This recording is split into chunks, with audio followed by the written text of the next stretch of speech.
su re kapa lâu hô thoại rồi râm tuan về lại bang tổ la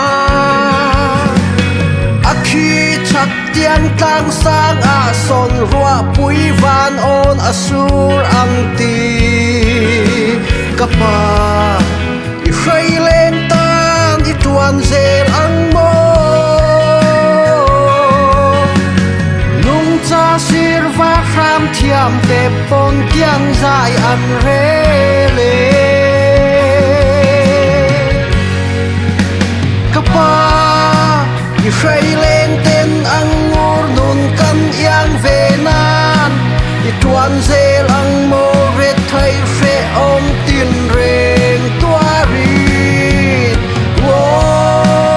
sak ruang vun lai chung sang ni ang her liam theng in i tuan zel ang mo i khai lên kan tan kapa iva han lu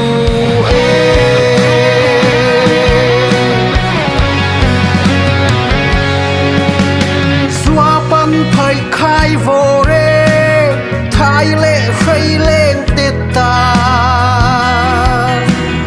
hát thác khe om tin tết chu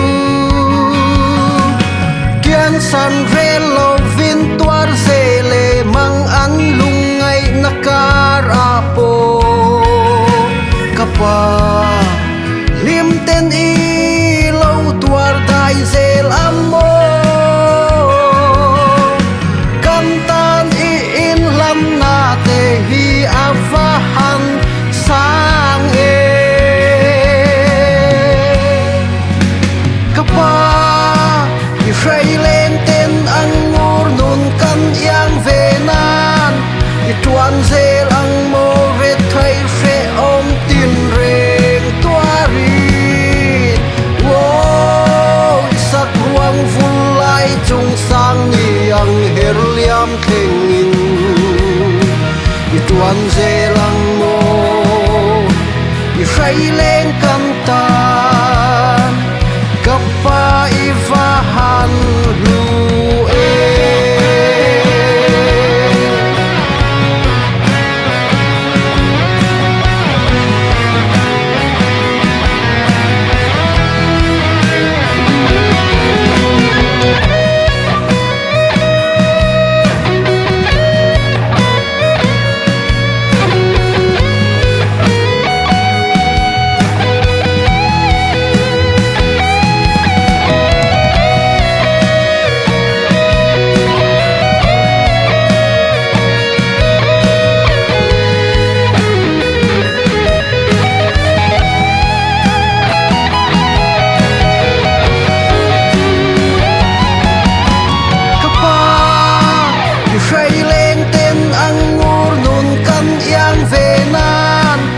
tuan zel ang mo ret thai fe om tin reng tua ri